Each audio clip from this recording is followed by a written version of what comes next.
We're live, pal. Double G here with Andrew Zarian. Andrew, did you stay up all night to watch AEW Revolution? Was it too So late for you? I did my very best. I'm a sleepy boy on Sundays. It was a long day. No, I was up. The only thing I fell asleep for, and it was early enough, I fell asleep during the trios match, and I had to go back twice to watch it, and I absolutely loved it. But that was the only thing I passed out for. I don't, listen, I was sober. I wasn't drinking or anything. I was so tired. It was a long day, and I fell asleep, and I woke up. And the match was over. I saw the ending. Like, I just saw the finish. I was like, oh, that sucks. And now I know. I spoiled it for myself. But I did watch the entirety of the main event. I went back yesterday with my son, and we watched the entire pay-per-view. And that was his first, full AEW show he watched. Uh-huh. And it was a very interesting thing to get the perspective of a 5-year-old that only knows WWE. Right.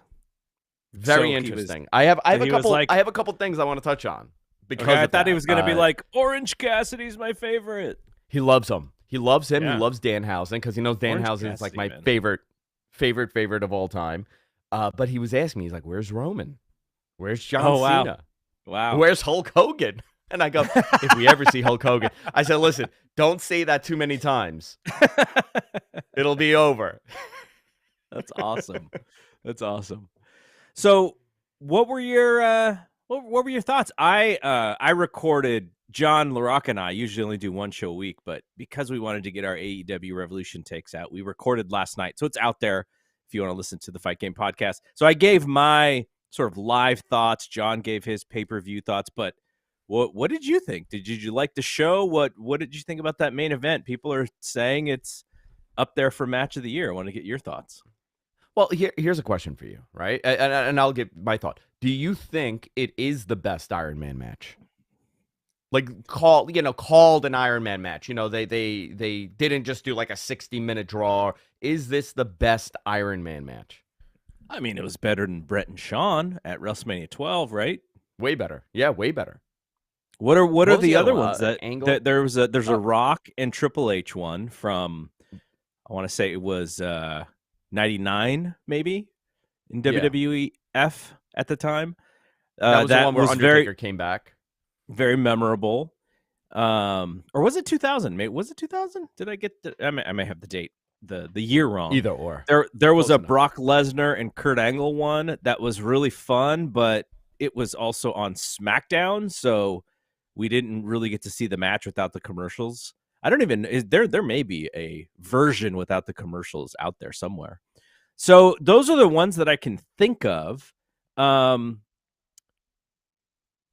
Omega Okada was 2 out of 3 falls, right? It wasn't an Iron Man match. It was a 2 out of 3 falls match. So I can't remember if New Japan has done that match before. But I mean, if we're just talking about those matches that I just mentioned, I think Bryan Danielson and MJF was better. Yeah, I Danielson's the best. I say it all the time. He's my favorite. He's really in like one of my favorites of all time at this point. MJF looked like $1 million. He looked great. He looked fantastic. I was kind of dreading it at one point. I was like, I hope it's great. And I think it was. 100. I think it was a fantastic match. Could be a match of the year candidate for sure.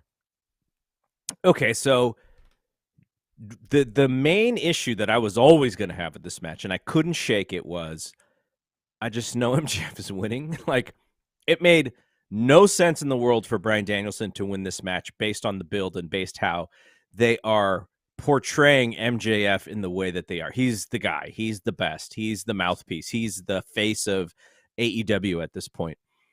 Did that hamper your enjoyment? Because I know a lot of people, I saw a lot of people watching, especially even live, where they were like, they had me on some of those Danielson near falls. And I was like, I wasn't had one time, but that's just the way that I watch wrestling. Probably that's a little bit different from others. Did those near falls have you at any point? Did you think, wow, are they really going to have Bryan Danielson win this match? So the final running knee from Danielson That had me for like I was like, oh wow, can they do it? Obviously they didn't, and I don't think the call would have been to do it for Dan. I personally I would have loved to see him as champion, but I understand Yeah, me why too. they Absolutely. went in the direction they went. And I'm not saying it's the wrong decision. It's absolutely the smart decision. But me as a fan, I'm disappointed. I was able to kind of separate the two. Um, I I still enjoyed it, probably the same that I would have if Yeah. I didn't know, or I had no expectation. I just think it was a great, the storytelling of the match was very good. That whole show, the storytelling of the whole pay-per-view was very good, but between Danielson's shoulder and MJF's leg, they told this great story about how they just beat the crap out of each other for an hour plus. I'll ask you what I asked John, which is live, we didn't really understand the rules as far as when a fall happens, there's no rest period. Like we just assumed that, there was going to be a rest period. So we didn't even really get the fall in which MJF got disqualified. It just happened. And then Yeah. we're like, oh, what's going on? And then he got the 2 quick pins on Danielson.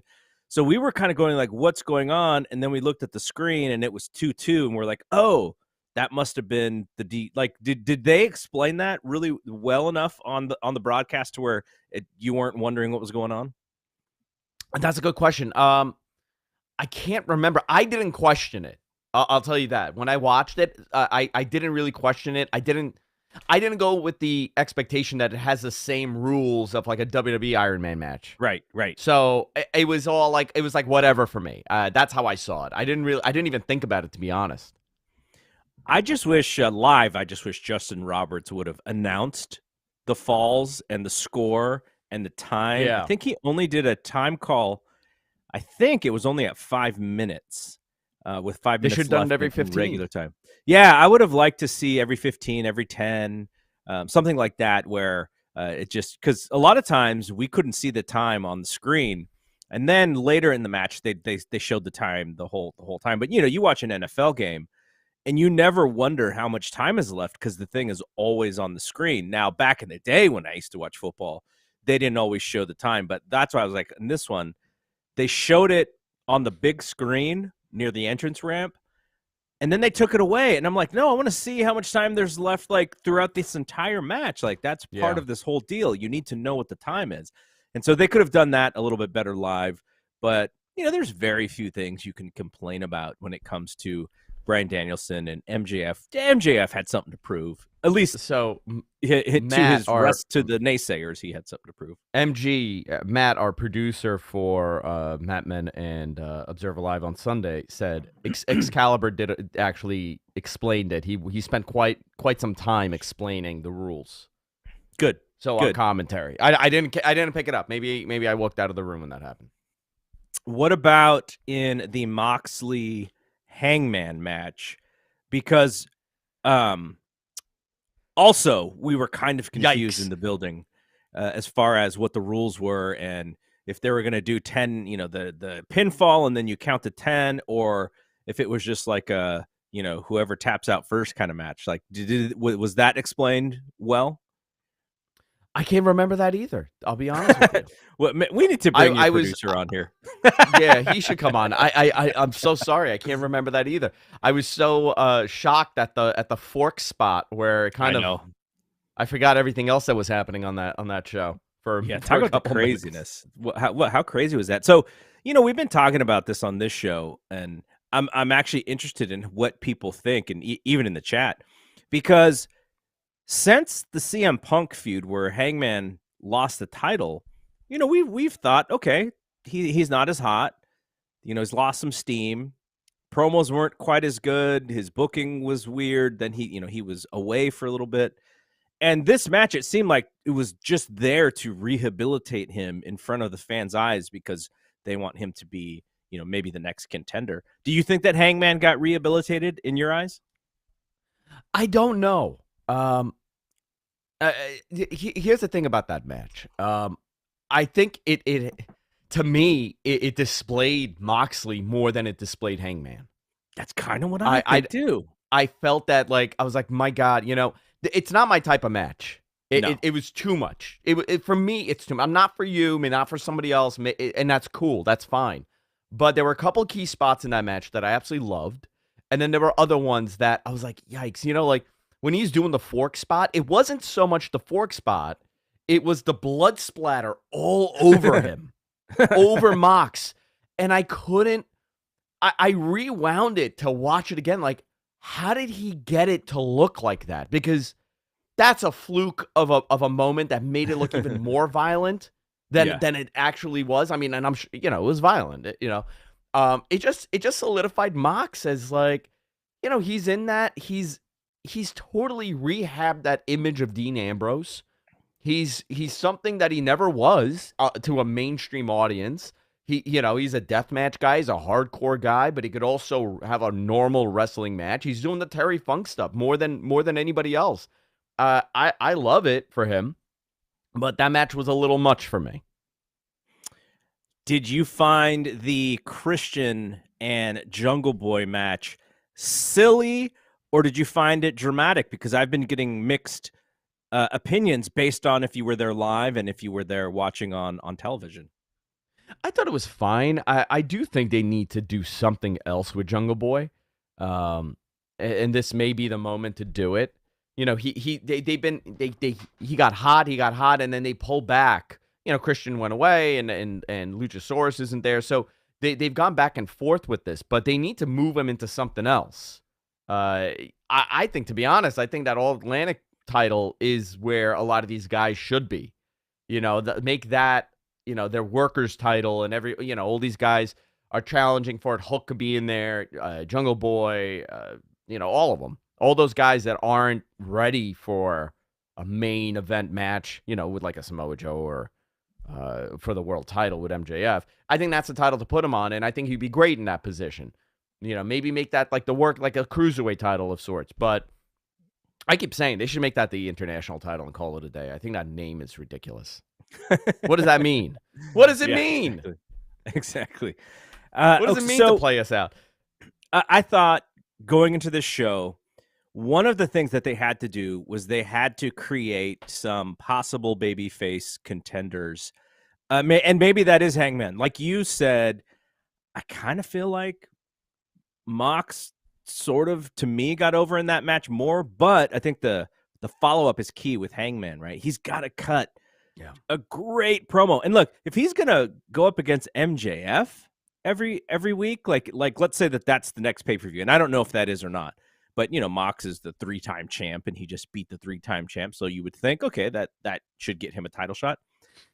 But he's got to raise his game because MJF is just going to eat him up, on the mic. And so I want to see him come out with some fire and really, really dig deep on the follow-up, because I love the guy as a wrestler. I think he's the total package in the ring. There's just that piece of me that worries, outside, like he's kind of, he's not doing a great job going up against all these great talkers. So I thought, we'll see about him, but I thought the other two was Ricky Starks. Can he be elevated in this Chris Jericho win? And then if we have time, we'll talk about Dynamite for tomorrow. Will Hobbs. Is Will Hobbs somebody who you can look at as a future contender based off of what is maybe happening on Dynamite? But last week's Dynamite plus on Rampage, and he was over in those buildings. It was weird to me that he wasn't in a match at Chase, but those are the two guys, and maybe Jungle Boy to an extent too. But I think, like you said, he's got this other path, or he's maybe going to win some of these other titles before he gets in the big mix. Do you sense Starks or Hobbs, or maybe it's somebody else? I know we have Adam Cole coming back, but I really think that out of this show, or out of the next few weeks of TV, we need a babyface that we can really get behind, because the babyface is on this in all of wrestling, in a sense, I guess, outside of Cody and Sammy, which WWE's actually been pretty good with of late. But I feel like AEW needs someone that you can really, really get behind. Yeah, it's hard.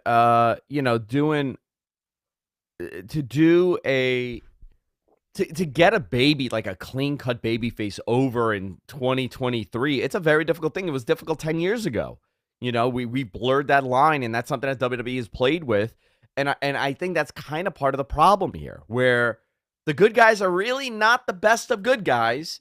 And when somebody is over the top, like a Danielson or a Sammy, when they try to do, I mean, those two are organic, right? That happened on its own, and it happened because of them. But Yeah. WWE tries to create baby faces. It's a very difficult thing. So when you have one that works, you have to go with it. I think that's why Hangman is such a beloved guy. The moment that sticks out for me is when they came back post-pandemic for that first live pay-per-view in Jacksonville, where he faced off in the opening match against who was it? Brian Cage, right? Is that who it was?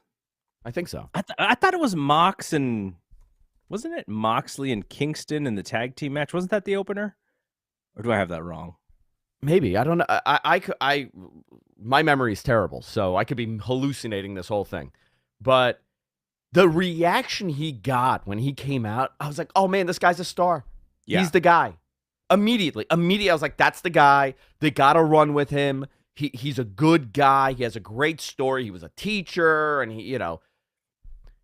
I get the Bret Hart good guy from him. Do you see that also? It's an interesting one. I have to think about that. That's like, to me as a fan, Hangman Brian Cage opened Double or Nothing 2021. So that was a match. There you go. See, your memory's not shot, man. Good job. Wow, I'm shocked. Shocked, Garrett. But I mean, to me, he's he's a Bret Hart style babyface, and I love that. I was a huge Bret Hart fan. How do you continue that with him losing? Because he is, he's gonna have to lose, and I think that's part of the problem. He's lost too much. Same thing with Danielson. He had to lose, but he's lost too much. You haven't taken a babyface where you're like, okay, this guy's unstoppable. I want to get behind him. Watching that match with Max, we all knew that Danielson's not winning because he can't. Max is the future. He has to keep that title because when he loses it, it's even more important. It's not a one pay-per-view guy. But who's going to take it off of him and when? That's going to play a part. If you're going to keep the title on him for the next, I don't know, a year, let's say, I don't think Hangman should be facing him for the title. I don't think Omega should be facing him for the title. You build those guys up on the singles and then make it mean something when it's like, oh, crap, now I got to deal with this guy that hasn't lost in 6 months. Did you see the Don Callis and Kenny Omega photo from this morning? Yes, and thank God. Thank God. Yeah, right? It. So there's a possibility, though. I guess maybe, I don't know. Can you be a baby face if Don Callis is involved? I don't know. Look at his shoes. How could you not cheer for a guy like Don Callis with those shoes? Hey, I love Don Callis. Every time he's the best on Twitter, right? But then, from what I understand, I reached out to Lance. him.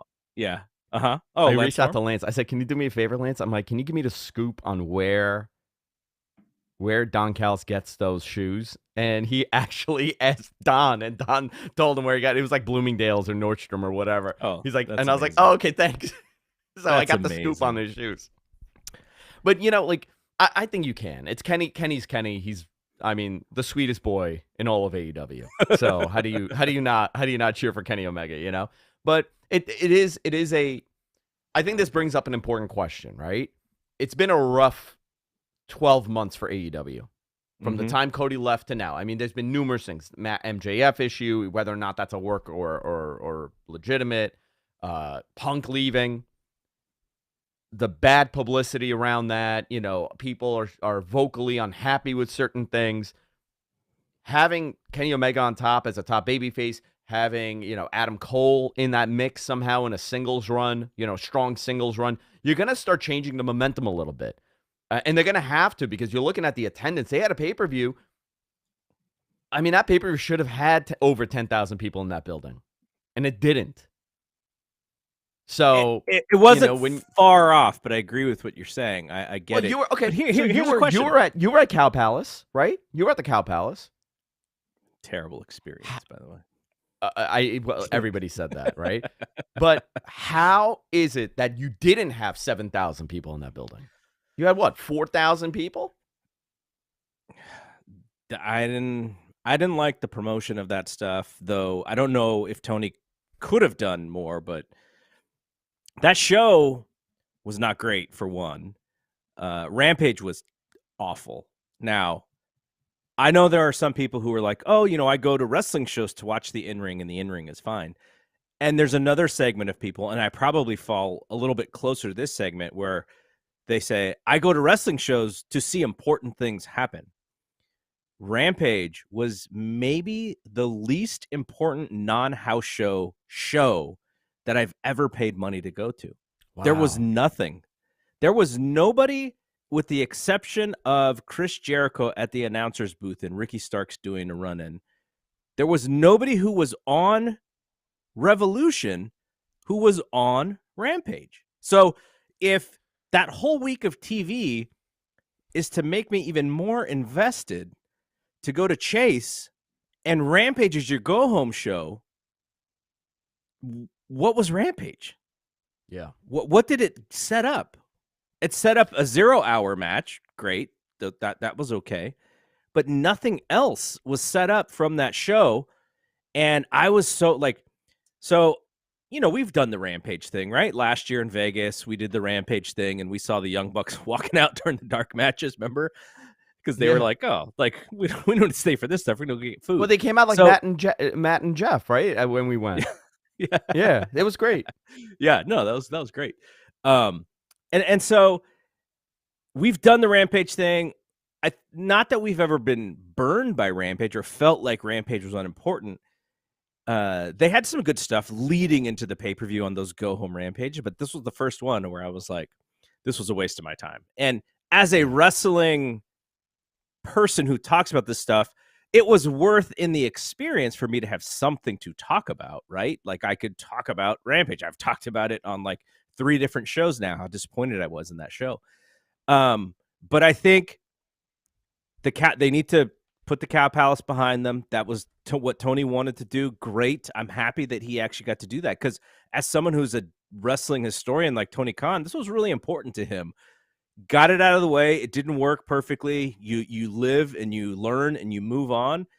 But what it showed is that on Sunday, while they didn't sell out that building, the people did come and the people cheered. That building is a main event NBA arena, right? It's the Warriors playing it, and their owner Joe Lacob just put so much money into that thing. And it feels like a big time arena when you go in there. Like they're like, when we go to All Out, that is a small arena, Yeah. that is a familiar arena. That's more for the history of the company than it is to be inside of a big building. But then you go to T-Mobile, which is where Double or Nothing was last year. It's a little bit closer to what Chase is, but Chase is kind of state of the art. So that made AEW to me feel big time as they ran that building. That building is big time. San Francisco Bay Area is pretty big time on the scene of like big events. So I think all of that stuff worked. And if they do come back, he'll have to just say, okay, I'm going to resist running the Cow Palace and going to find a different place. Maybe it's San Jose where WWE runs. They could run the San Jose State Event Center, which is what I've been saying. And they could sell out the San Jose State Event Center for Dynamite. It'll look packed. It looks great on TV. NXT ran there a few different times for television. So all that stuff is where we need to go if they come back here, because I think come Sunday, the Bay Area did a good job in showing out and making that show feel pretty big. Yeah, no, it definitely the Sunday crowd was great. They were very lively. They were into everything except some things, obviously. But generally, I just feel like right now, and to kind of be a little more fair to Tony, they're in a reshuffling phase right now. They've done what they've done for 3+ years. It worked, but now you need to reinvent yourself. People get tired very fast. You're not only battling professional wrestling, the optics of what the other people are doing, WWE, but you're also battling TikTok and video games and YouTube videos and every other thing out there. It has to be must-see TV to get 1 million viewers. Yes. That's what we've learned here, right? You can't You can't do a million viewers anymore by just having, like, oh, wow, Kenny Omega's on. I got to watch him wrestle. You need to Mhm. make it must-see TV. That's what they need to figure out. A little bit more of the drama element. I know people don't want that, but in order to survive in television, you need the stories. And up until now, what has the story been for AEW? The story's been we have the best wrestlers in the world facing each other, doing things that you will never see in WWE. But the reality is you need a little bit more than that. And that's where they're headed. Whether or not you're happy about it or not, they're going to have to incorporate the story aspect of professional wrestling more. You just said the reality. Were you meaning the Access reality TV show, maybe? The Access reality TV show coming on live after Dynamite. That's part of it, right? Well, Yeah, that's part yeah. of Warner Media wanting to engulf themselves in AEW content, which is great for Tony. Yes, yes. This is going to be a positive for him. So coming out of this show, there's about 2.5 months. No, actually 2 months and 3 weeks. So almost a full 3 months until Double or Nothing. And they put on a really good show. The fans know that the pay-per-views are faithful to the value. You don't feel like you ever wasted money getting an AEW pay-per-view. And that's a good thing for them. Their fan base can believe in that product, which is great. Can I ask you something, Garrett? What's the one pay-per-view that they've done that stands out as a negative for you? Because I have yet to watch a pay-per-view that they've done that I didn't enjoy, but a lot of people tell me the pandemic stuff wasn't great. I can't really remember anything being terrible. There was a show, and it ran head-to-head against the NBA All-Star Game. So that may have been my where my crankiness came from. What was the main event? I think it was. Let me click on it. Hang on, if this is the right one. It was Revolution 2021, and the main event was the exploding barbed wire death match. Oh yes, okay. I didn't like the Bucks and Jericho and MJF, and so that probably set me off in being a little frustrated on that show. But it was also because I was like, man, I really want to watch the NBA All-Star Game. Why are they running head to head? But that was the one pandemic show where I felt, okay, this was not their best effort. But during the pandemic, you kind of give them the benefit of the doubt, right? Like there were things that, you're trying to do things during the pandemic that are creative.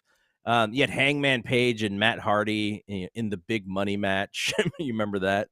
The winner was going to receive the loser's first quarter earnings on their paycheck. Terrible. That is dumb. That's really dumb. We're still pretending that I think that's the only show, because even if you don't like all the different styles of wrestling, and my podcast partner John the Rocca, he grew up, learning under Roland Alexander, APW. So the opposite of kind of what some of the AEW stuff is. But the thing that we always say on our show is there's so much variety that you're going to find something that you're probably going to dig. And for the most part, the pay-per-views, things happen on the pay-per-views. You don't want to miss them because things happen. FTR came back, right? The Tony Khan is so good at the not really a surprise where they tease all these things all week and it gets you ready for the surprise, even though you kind of know it's coming. And then he delivered on Sunday. Now, might have killed the territory on Dynamite because I think all the fans were waiting for FTR to come in that Battle Royal match. But by Sunday, he made it all better because FTR comes out. I think there were probably people thinking Punk may be coming out at the end there too. He didn't. But, when you create those expectations and you can deliver, again, that is more fan loyalty, that is more faith in that you're delivering on things that are exciting and important, and fans can expect surprises. So that I think that's a good thing for them. And now we'll see where we head for Double or Nothing, which I will be in attendance because you know what else is Double or Nothing? It is the F4W convention. So all the folks from this website, unfortunately, it doesn't sound like you're going to be able to make it because of your real life job here. getting in the Real way of life all the is fun. I know, I But, know. you know, I never thought my real life job would get in the way of things, but apparently now it happens. so, Big Dave's significant other trying to get my wife to come, and I think I think my wife is coming now, Nice. so that'll be fun. We'll see. She'll get to see the wackiness that, I kinda tell her about when I come home from these trips, but it's the fun wackiness. I love the convention. I have a soft spot in my heart for the convention because it's a lot of the old timers who have been with F4W since 2005, which is when Brian launched the website. I could see a lot of the old timers who've been around for a while, so that's fun. But yeah, so that's we're gonna be doing a lot of you know leading up to Double or Nothing. Uh, we should switch gears because on the marquee, on the thumbnail of this show, it said we were going to talk about the road to WrestleMania as it is heating up. A lot of stuff happened on Raw last night. Man, Tons. they really kicked it into gear last night. The first thing I want to ask you about, because I thought this was hilarious and maybe a little bit sad, but very smart strategically, all in one. And that is John Cena coming back. John Cena obliterated poor Oh Austin my Theory. god. Like Austin Theory couldn't even get a word out of his Oh mouth. my god. And It Cena's was just destroying this kid. so if you guys haven't, go back and listen to Dave and Brian from this morning on Yeah. Observer Radio talk about this. So I reacted. It's so funny because I had the same reaction that Dave did to the words that he used. I said it out loud. Yeah. It was wild. It was wacky. It was almost like Cena's like the old heel. And so you got this young guy that's a U.S. champion, and he's like, "Yeah, you got it because you got the look. That's about it. There's nothing else there, Dodo." Yeah. You're You know, like trunks away from being a jabroni. you're trunks away from being a jabroni. I it did no good for Austin Theory. I'll tell you that. Now, if he's gonna get his win, and you got this, but you're hurting both. It's not helpful. I just found the verbiage really bizarre, but they do that. To me, it was a very old school WWE way of doing a promo. The babyface is trying to get over with the audience, and he's going to play the Rock role where he's just going to berate you and embarrass you. Yeah. And now you're like, wait a minute, who's the babyface? Who's the heel here? I don't know. I found it weird. I found that whole promo weird. It did nothing for Austin Theory. It just made him look terrible. Austin Theory needed a moment bigger than your bald spot to come back on Cena. Yeah. And then I think it would have been okay, but he just got eaten alive every step of the way. And but here's the brilliant part that I thought. So it's very clear John Cena's hometown. He's getting cheered. The fans are eating up everything that he says. They see him as bigger than WWE, right? They know. They see him doing the movies. He's the peacemaker. He's going to be in Fast 10. So he's bigger than life. He's outside of this WWE universe. He's above it. And so what they did is they used him on this show to bring out Cody Rhodes. Now, they have done this in the past, and it has not always worked, but it's always been at a time when they wanted to reverse the identity to the fans of a wrestler. You remember when John Cena finally beat The Rock at the Once in a Lifetime match part 2, Electric Boogaloo. They had that match. Cena wins. Rock raises Cena's hand. That was not what the fans wanted. I think at that point, the fans were kind of okay with both of them going away, but John Cena was staying. The fans were like, nope, we're not buying it because we don't really like John Cena in the way that you want us to like John Cena. Then you remember the second time they did this. Roman Reigns wins that battle, the Royal Rumble in Philadelphia. The fans are booing the hell out of this dude, and Rock comes out again, and he does the thing to point to Roman Reigns, and they're not having it. Why? Because they're tired of Roman Reigns at that point, just like they were tired of John Cena at that point. Here, the fans are still into Cody. So when they do the same thing where John Cena brings out Cody, I thought it was really smart. It's sort of like they sort of learned from past times. Like, let's not wait for Cody to get boring and to get the fans turned against him before we sort of anoint him as the next guy. Let's do it now when he's hot. And it made for such a better moment, a better segment. And I think it may have even, extended whatever Cody's going to get out of this babyface thing. I think that is going to help keep him fresh and keep him cool. And they're doing all the right things with him, saving Sammy at the end of that show. Fans love Sammy, right? They want to see Sammy do better. And so I think all that stuff is really smart. And it's all about keeping Cody fresh as a babyface, because I think they probably have the same fears that I do, is when he uses those $10 words on SmackDown like no human would use in normal conversation. I'm like, come on, just be a cool dude, be a normal dude. And he can't really do it. But that's not going to bite him, I don't think. Now it may bite him later down the line, depending on what happens. But I like that of it. Did I like John Cena bearing Austin Theory? No, but at the same time, it may have been one of those things where, maybe Cena expected Theory to come back a little harder, to be a little bit more aggressive or whatever. But maybe Theory couldn't. Maybe he didn't have the words that he was supposed to memorize that were good enough for that moment. Yeah, I'm happy with the way that the Cody thing is going, for sure. I think it's a positive. Less and less do I think there's going to be a rejection of Cody. And here's the thing, right? Their audience is younger skewing, especially for for a guy like Cody. WWE does a good job at getting kids to watch. How do you not cheer for him? He looks like a superhero, and he's a good guy, So they're going to rely on that a little bit, but a lot of the I guess anticipation of people rejecting him, I don't think that's going to happen with him. I think his story is strong enough where him winning and dethroning Roman at WrestleMania, it will be a feel good moment at the end.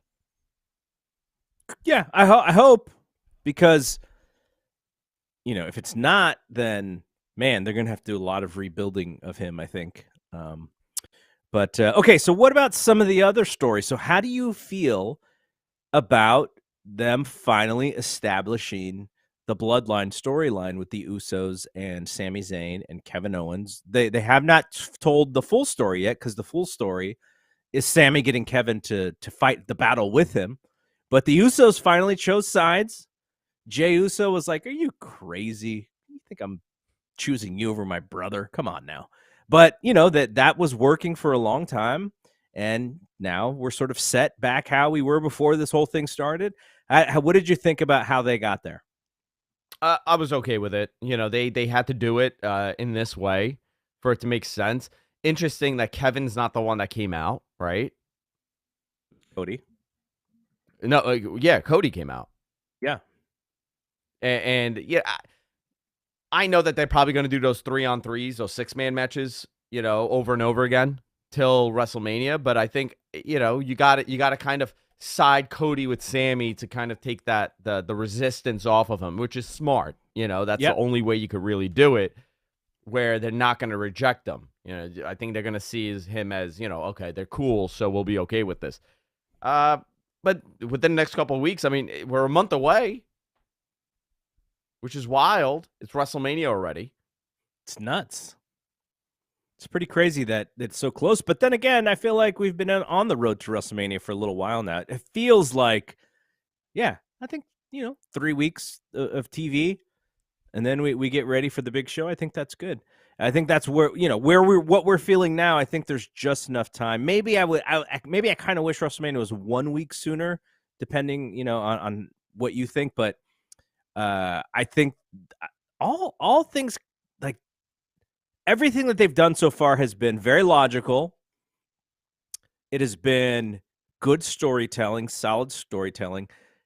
But I do wonder if there's like that one spark missing to make this like one of the greatest, WrestleManias that they've done. Like I'm not sure exactly what it is. It could have been, maybe if Austin comes back and does something, or maybe there's something with a vet. Like you don't have to do, Cena is kind of enough. But what about someone who's from a little bit of the earlier crowd? Maybe they can do something with someone to make that special. Maybe there's a celebrity that still possibly can come do something. But I think everything's been logical. Everything's been really good. Just kind of I just feel like there's one thing that they could do to make this feel special, and it would really be kind of the hottest ticket in Dwayne. town. Dwayne. They Oh, had it. It could have Dwayne. been Dwayne. I mean, listen, I'm sure. Is Austin going to be there for something? You know? Hopefully. Can Dwayne show up and do something? They're in LA, might as well. Can Batista show up? He's worrying about the XFL ratings, man. Oh man, 500,000 minus 500,000 viewers. But there's no major market team. There's no LA team. Right? No LA, no Chicago, no New York, no Philly, no Boston. You just slaughtered majority of television viewership. So of course the Vegas Vipers, baby. Listen, Vegas Vipers, cool name, cool venue. It's Vegas, but there's not a lot of people there to watch TV. And I'm not very much interested in the Birmingham Brahmas or whatever they're called. I think you got it. You got it exactly. I got it right. Yeah. So Logan Paul and Seth Rollins. Logan Paul was finally on TV. He's pretty much a superstar. Like he's so good. Really good. Just leaning into the heel thing. That match is going to be really good. So I like everything that they've done there so far. What do you think about what they're doing with the six women tag stuff? And then there's still a tag team title thing that's kind of in the mix. I'm very intrigued as to where they're going, especially because Ronda being involved, and I just don't know exactly. And maybe that's good. Maybe it's a good thing that we don't exactly know the plan. I know Dave said on Wrestling Observer Radio this morning that the idea is still Ronda and Shayna to get a tag title match and probably win the tag titles at WrestleMania. So there's still some creative left to go if that is the plan. That as far as I know, that is the plan. It was going to be Ronda and Shayna. By the way, I was wrong on the name. It is not the Birmingham Brahmas. It's the San Antonio Brahmas. MG, my producer, listening in, he does an XFL podcast. No way. Called the XFL Pod. And he does it every week. Games? He's watching everything. Him and another one of my producers, Jonathan, they teamed up together and they're doing the show. That's amazing. They love it. They absolutely love, it's fun for them, because it's not super serious. It's, you don't really have, you're finding a new team for you to like, which is always fun. But what is the Birmingham team then? I don't know what it is. See. There is no Birmingham team, I don't think. The Vegas Vipers, the Seattle Sea Dragons, the DC Defenders, the St. Louis Battlehawks, the Arlington Renegades, the Orlando Guardians, the Houston Roughnecks, and the San Antonio Brahmas. I think those are the 8 teams. Birmingham was the old one. Birmingham Thunderbolts was the old team that they had. Okay. Yeah. Listen, it's no major market teams. That's by design, right? But they also understand that if you don't have a major market team with a huge population, that you could dump a whole lot of marketing in, grassroots marketing, and get all the bars to do it and have all the signage out there. You're not really going to be invested. And that's part of it. I eventually think they'll add some more teams if they continue operating. But yeah, for sure. It's wild that there's no major market team. What is your take on, and I didn't even prep you on this, but I'm very interested in this story. The MLW thing with Reels. So they get on Reels, and it's really exciting for them because getting on a cable network that actually counts is really hard for professional wrestling. And then Reels does a deal with Peacock where they're running their live feed on Peacock. And because Peacock is partnered with WWE and they license the content, now the MLW show on this live feed has to be blacked out, as well as any reference to MLW has to be blacked out. So now, after all that work that MLW did to get that slot, it looks like they're kind of screwed here. Like, what is your thoughts on this? Sorry, I muted myself. There was a lot of noise here. but it's only a 10-week deal, a 10-episode deal. So I So don't that's know what if was they in ever. that's what was in Variety.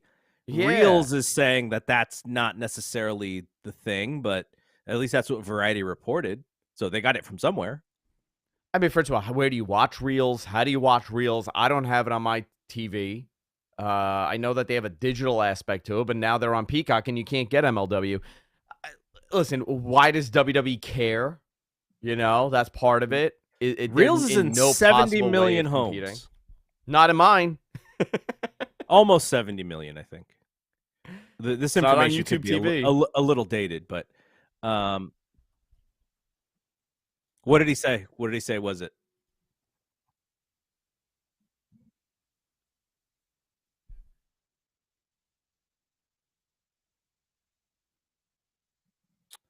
Yeah, I was looking for some updated information. There's a Interesting. website called Rocket Reach. But yeah, honestly, I can't tell when this thing was written. So yeah, whatever it is, if it went from almost 70 million homes to 20 million homes, then something happened there. Like Yeah, that's so not in just 2015, they had 68.2 million homes. So so. Yeah, I don't they're know. probably clearly less because even all of the you know what the top cable station is when it comes to being in the most homes. What is it? E, the Entertainment Network, is in the most homes out of any cable channel. I could see that. Yeah. Everybody needs their Kardashian fix. They're not on, or I guess they do run the reruns, but They were on E. they were on E for sure. They were on E. Yeah. Yeah. So I don't know. I think it kind of sucks for Court and them to really, he's doing deals with so many different things. Being sports and was trying to do stuff with DAZN, and so just to see that and it kind of fell off. Hopefully they'll figure out something, but it doesn't look good. It doesn't look good Well, at where all else are they for going to them. go? That you could get any kind of large level distribution. I mean, you don't really have too many options in cable, and that's part of the problem. You Now I know don't have this. too many channels because you're obviously not going to a Discovery Warner Media property. You Sure. can't go to an NBCU. You can't go to a Fox. So, they tried the Tubi thing and we saw what happened. Where else Paramount. can you go? I guess it's Paramount, right? Paramount? Like Okay. Paramount's one of the big ones that are left. So you mentioned Tubi, and I know, we have about 10 minutes left here, and this conversation is steering a little bit more towards sports media and sports business, but we also like talking about this. What do you think about these fast channels like Tubi, like Pluto, where it's essentially a streaming version of what we grew up with when we were kids and before you had DVRs? I love the concept of it. I have Pluto TV. I mean, I have them all installed, but how many unsolved mystery channels do you need? You know, it kind of reminds me of like the old days of streaming. When we started doing this podcasting stuff. So like my network was GFQ. We had distribution deals with all these different services, and we would 24 hours a day stream something, even when we weren't live. So it's a different approach. I think that the approach is more from like 10, 15 years ago for those streaming services than it is, current day YouTube and on-demand programming. But I do like it. I do like the live aspect of it. I think it intrigues people. But there's really not a lot of first-run programming to drive people to watch. You know what I put it on? Unsolved Mysteries is on, or Cops is on, or, there's the Impact channel. You can watch weird Impact, B shows from 2006. How You have all dare these you? options. How dare Yeah, you not sorry. watch the Beverly Hills 90210 channel? That's the one Dude, that it's I would great. throw on every It's time. great. But just the idea. Okay, so if you're a company that has one of these Plutos or Tubies, like you said, what is the goal here? Are you trying to find the user who is just like, the streaming thing is too confusing and I don't want to pay? Like, I have the tech, but I don't want to pay for all these channels. So just give me like all the options, and I don't really care about the one-stop shop, or like, because I was watching the Mandalorian episode, the newest episode on season 3, I probably watched it, I don't know, a day or 2 days maybe after everyone else watched it. And I didn't get spoiled on anything. And I was like fine watching it that, 2 days later or whatever. But there are some people who are like, that day that it drops, I got to watch it that night because I don't want to get spoiled, or I want to just watch it that next night. Like, there are so many different behaviors for customers when it comes to streaming and TV viewing. Like, I want to watch things on my time. I don't want to watch things on a schedule of the network's time. So I don't watch anything live except for sports. And a lot of times I am watching sports on a delay, especially if it's during the week. I like, what is the behavior of somebody who watches a fast network? Like, why would you choose to watch something streaming with commercials? Is it just because it's free? Like, because A lot some of of these it is, streaming yeah. services are really cheap. Well, from the way that it was explained to me, um, you could put it together very easily. B and C and D level content from like, let's say E, right? Because like E has a channel there, and I'm just giving E as an example, right? Other major networks have channels. They just have a library that they have no place for, so they put it on Yeah, there. you're That's one aspect. But as making far as the money off of viewership, content that you can't really make money yeah. off of anymore. Yeah, I You get that can't part. really make money off of syndication, so you put it on there and you put a couple bucks, and maybe you can make like 40, 50 grand, a year from that show. I do, however, know that a lot of older people, my father being one, likes it because it reminds them of cable television. I don't have cable Mhm. anymore. So if you don't No, have me neither. cable and you don't have, maybe you don't have the money for Netflix and streaming, it's getting more and more expensive. The concept of cord cutting was to prevent you from spending all this money, and now it's worse than ever because there's so many different providers.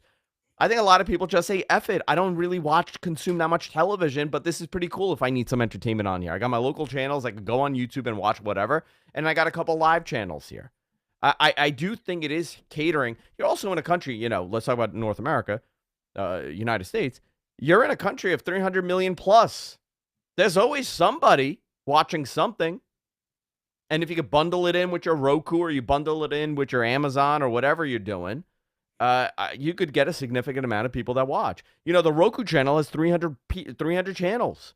Pluto has a couple hundred, and Tubi, and there's another one. I forgot what it was.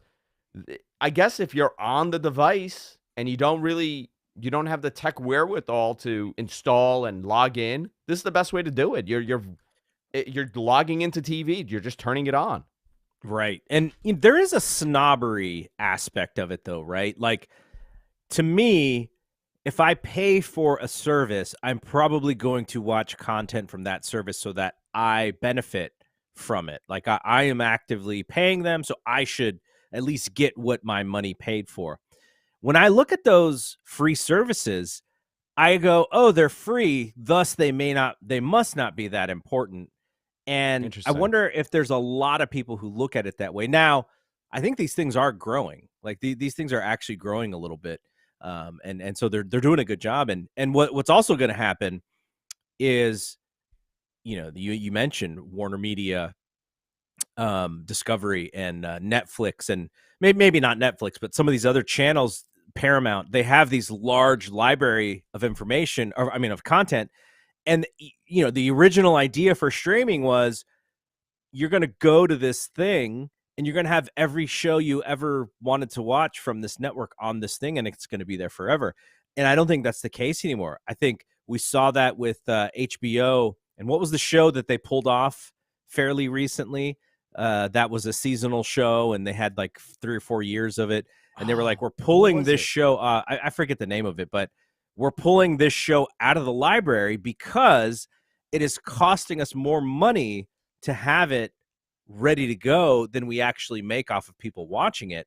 And so I think they're going to start licensing a lot of that kind of content to these fast services like Tubi and Pluto TV. So they are looking at other ways to make money with this content, much like, like you were saying, oh yeah, Happy Days. Oh yeah, who there's no syndication left for Happy Days, so this is the next way to make a little bit of money off of Happy Look, Days. Garrett, you don't want to watch a 24-hour cops marathon? from like the mid '90s. Well, you know what they But there is a did? market. You know what they did when Creed 3 came out last weekend? They created a Rocky channel, and they just That's great. ran Rocky 1 through Rocky Balboa just in rotation, just kept going and going and going to prepare for I Creed guess it's 3. like the Sirius satellite radio thing. You have the Elvis channel, you got the Pearl Jam channel, you got the Led Zeppelin channel. You put it on for a little bit, you hear a couple songs you like, and then you go to the next one. And you're like, oh wow, look, Yeah, Billy Joel, he has a whole station here. It's the yeah. same concept. It is. We are in a very unique time period when it comes to content distribution. I spoke about this for over a decade. Every week, this is what we would talk about on my tech podcast. Everything is transitional. I don't know what that next answer is right now, because we're starting to see that, like you said, the streaming providers are now splitting their content. Look at AEW, right? Isn't it such a slam dunk, easy, stupid process for them to have it on HBO Max or have it on a streaming service that I could go back and watch AEW from 6 months ago if I wanted to, or 2 years ago if I wanted to? How Have many it all people would do archived. that, though? How many people do it for WWE? That's part of it too. Exactly. How many people do it? That's a great question. But there is value in having your library there because you live on that platform. So HBO or Discovery would see it as, okay, well, you know what? Watch hours. Doesn't matter what we have. But I guess now we're shifting away from the watch hours. It's not as important as it was. That's why you dumped all your content on there and you hope for the best, because I don't care. They're on the platform. They're paying me money. Now when I go to an advertiser, I can say, well, we have, I'm making up a number. I don't even know if this is a legit 250 watch hours per person per week of television on Peacock. Right. You sell that, and that's a major part of your revenue. So it is transitionary right now. We don't know what's happening. AEW, where will they end up? Where's all their content? How can I watch their content? If I want to watch, the third Dynamite, where am I going? Yeah, you can't watch it. So we'll end with this, because this came out yesterday, CNBC, and it's related to everything that we talk about, but ESPN was kind of looking to be the schedule and the hub of where all the streaming sports were. So you can imagine Peacock has the Premier League, and Peacock has some baseball. Apple TV has baseball. Apple TV has MLS. All of these different Paramount has the NFL, and Paramount has like some, I think they may have some other soccer stuff. So it's like all of your sport, whatever sport you want, is kind of just spread out on streaming.